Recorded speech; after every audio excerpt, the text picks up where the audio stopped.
बहुत सारे social media influencer ये कहते देखे जाते हैं कि वेस्टर्न टॉयलेट से कब्ज़ और बवासीर हो जाते हैं। कुछ लोग पुराने तौर तरीकों को हर शर्त पर नई चीज़ों से बेहतर मानते हैं, इसलिए नए टॉयलेट को अप्राकृतिक और ख़राब मानते हैं। दूसरी ओर अब इंडियन टॉयलेट बड़े घरों, होटल्स, मॉल्स, ट्रेन, हवाई जहाज़ सब जगह दिखने बंद हो गए हैं। अगर ऐसा टॉयलेट आपके घर में हो सकता है दूसरे लोग इसे सस्ता और पुराने ज़माने का मान लेते होंगे। अगर आप पारंपरिक चीज़ों को नई चीज़ों से बेहतर मानते हैं, या आपको वेस्टर्न टॉयलेट का यूज़ करने में परेशानी होती है, या फिर आपको सोशल मीडिया देखकर कन्फ्यूज़न है कि क्या वेस्टर्न टॉयलेट सच में बीमारियां पैदा कर देते हैं, तो ये वीडियो अंत तक देखिए। एक बार इसके पीछे का साइंस समझ लेंगे तो इन दोनों टॉयलेट्स में से आपके लिए कौन बेहतर है, इस बारे में आपका भ्रम हमेशा के लिए दूर हो जाएगा। इससे पहले कि शौच प्रक्रिया और टॉयलेट की बात करें, आपको सोशल मीडिया में कही जा रही कुछ बातें सुनाता हूँ। वो पेशेंट ने वो मतलब वेस्टर्न टॉयलेट यूज करना बंद किया, बाद में वो ठीक हो गया। कि आपके घर में भी वेस्टर्न टॉयलेट है तो सावधान हो जाइए, ये आपको रोज बीमार कर रहा है। तो आप बैठते हो अंग्रेजी सीट पे क्योंकि आपको अंग्रेज बनना है। पेट साफ नहीं होता भैया। लगातार वेस्टर्न टॉयलेट का इस्तेमाल करने से कब्ज की समस्या लंबी बीमारी में बदल सकती है। वो जो बच्चियां बचपन से ही वेस्टर्न सीट यूज करती हैं, इंग्लिश सीट करती हैं, उनको सिजेरियन सेक्शन की बहुत जरूरत पड़ जाती है। आप इंडियन सीट पे बैठो और जब तक आप फ्रेश हो रहे हो, आपका पेट साफ हो रहा है, तब तक आप अपने दांतों को दबा के रखो। ऐसे आपको ना पायरिया होगा, ना दांतों में दर्द होगा। इनके चक्कर में पड़ने के बदले ये देखिए कि आपको क्या सूट कर रहा है, क्योंकि हर एक के शरीर की बनावट और ज़रूरत अलग अलग होती है। और यदि आपको वेस्टर्न टॉयलेट से समस्या है तो उससे निपटने के भी तरीके हैं ना। हमारे मल द्वार से कुछ पहले एक रबर बैंड जैसी मांसपेशी होती है जो रेक्टम यानी अंदर की नली को मोड़े रखती है। इससे मल बाहर नहीं निकल पाता।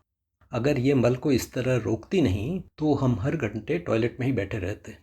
ये एक मेडिकल सच्चाई है कि जब हम इंडियन टॉयलेट में उकड़ूं करके बैठते हैं तो ये मसल्स ढीली पड़ जाती है, जिससे नली सीधी हो जाती है और मल बाहर आ जाता है। इसलिए इंडियन टॉयलेट में बैठने का ये फ़ायदा तो ज़रूर है कि बैठते ही अंदर ये सिग्नल चला जाता है कि मल विसर्जन कर दो। ऐसे में ये संभावना होती है कि पेट ठीक से साफ हो जाएगा और जोर नहीं लगाना पड़ेगा। इससे बवासीर होने की संभावना भी कम हो जाती है। पेट और पैर पास आने से, जैसे कि कुछ योगासनों में होता है, वैसे भी पेट के निचले हिस्से पर अधिक जोर पड़ता है, जिससे टॉयलेट सीट में बैठने पर शौच क्रिया की इच्छा बढ़ जाती है।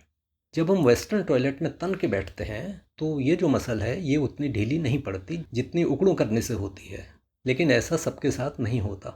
पेट साफ न होना या बवासीर हो जाना कई अन्य कारणों पर निर्भर करता है जो इससे बहुत अधिक महत्वपूर्ण होते हैं, जैसे कि पेट के रोग, कम फाइबर वाला और गरिष्ठ भोजन लेना, शारीरिक श्रम न करना, पानी कम पीना, समय पर टॉयलेट न जाना और मोबाइल लेकर देर तक टॉयलेट में बैठे रहने की आदत। भारतीय टॉयलेट की तुलना में वेस्टर्न टॉयलेट या कमोड थोड़ा कम साफ सफाई और रखरखाव मांगते हैं, इसलिए ये बहुत पॉपुलर हो रहे हैं। मल बहाने के लिए इनमें पानी भी कम खर्च होता है। जब घुटनों में तकलीफ हो या किसी बीमारी की वजह से खुद को बैलेंस न कर पा रहे हों, तब इंडियन टॉयलेट में बैठना मुश्किल होता है। इसी तरह गर्भवती महिलाओं और बूढ़े लोगों को भी इंडियन टॉयलेट में बैठकर उठने में परेशानी होती है। ऐसे में वेस्टर्न टॉयलेट एक अच्छा विकल्प होता है। परंतु पर्सनल सफाई की बात करें तो वेस्टर्न टॉयलेट की सीट अगर साफ न हो तो इन्फेक्शन पैदा कर सकती है, क्योंकि जब हम इस पर बैठते हैं तो हमारा शरीर इसे डायरेक्ट टच करता है। इसलिए इस बात पर ध्यान देना ज़रूरी है कि इसकी सीट, मतलब प्लास्टिक का वो पैड जिस पर आप बैठते हैं, वो बिल्कुल साफ़ हो। यूज करने से पहले इसे धो लेना और टिश्यू पेपर या साफ़ कपड़े से पोंछ लेना, ये तो बहुत ज़रूरी है और इसका ध्यान होटल या पब्लिक टॉयलेट्स में तो ज़रूर रखना चाहिए। अब चूंकि सामान्यतः इंडियन टॉयलेट देखने को नहीं मिलते, यहाँ तक कि मध्यम वर्ग के लोगों के घरों में भी, तो हमें कुछ ऐसे जतन करने चाहिए ताकि वेस्टर्न टॉयलेट के फ़ायदे तो मिलें, लेकिन इसके इस्तेमाल से हो सकने वाले नुकसान नहीं हों। एक तो अगर आप वेस्टर्न टॉयलेट को बिल्कुल नापसंद करते हैं और आपके मन में ये बात पहले से घर की हुई है कि मुझसे तो इसमें शौच नहीं होता। मैंने ऐसे भी लोग देखे हैं जो वेस्टर्न टॉयलेट में घुस तो जाते हैं लेकिन चुपचाप नाली के पास बैठ कर पेट साफ कर लेते हैं। कुछ लोग नॉर्मल कमोड सीट के ऊपर उकड़ूं बैठ जाते हैं, जिससे फिसल जाने का खतरा हो जाता है। ऐसा करने के बदले सफाई का ध्यान रखने के बाद खुद को मनाएं कि मुझे इसमें ठीक से शौच हो रही है। कुछ दिनों बाद आपको इसका यूज करना आसान लगने लगेगा। अगर आप उनमें से हैं जिन्हें कमोड में मल त्याग के बाद सफाई करना मुश्किल लगता है तो जेट स्प्रे वाला पाइप लगवा लें ताकि मग यूज़ न करना पड़े। दूसरा, सीट पर तन के न बैठें बल्कि थोड़ा सा आगे की ओर मुड़कर बैठें। तीसरा, टॉयलेट सीट को टाइम पास करने की जगह ना बनाएं। जिस काम के लिए बैठे हैं उस पर ध्यान दें और काम निपटा के उठ जाएं। ये पाया गया है कि वेस्टर्न टॉयलेट यूज़ करने के बाद से कब्ज़ और पाइल्स की समस्याएं टॉयलेट की वजह से नहीं, बल्कि शौच पर ध्यान देने के बदले लंबे समय तक उसमें बैठे रहने से होने लगती हैं। अगर लगे कि जब से ऐसा टॉयलेट यूज़ कर रहे हैं तब से पेट साफ नहीं हो रहा है या पाइल्स की समस्या होने लगी है, तो पैरों के नीचे रखने का स्टूल खरीद लें। ध्यान रहे कि कुछ लोगों को इसमें पैर रखने से बैठने में तकलीफ भी हो जाती है, क्योंकि पीछे का भाग सीट में धंसने लगता है। हाँ, फिर दोहरा दूँ कि वेस्टर्न टॉयलेट यूज़ करने से पहले सीट साफ़ करना न भूलें। निष्कर्ष ये रहा कि अगर आपको भारतीय टॉयलेट उपलब्ध है और आपको उसे यूज़ करने में परेशानी नहीं होती तो ये आपके लिए सही है। उकड़ू बैठने के जो फ़ायदे होते हैं वो भी आपको मिलते रहेंगे। अगर आपकी इंडियन टॉयलेट की आदत नहीं है या उकड़ू बैठने में परेशानी होती है तो आपके लिए वेस्टर्न टॉयलेट सही है।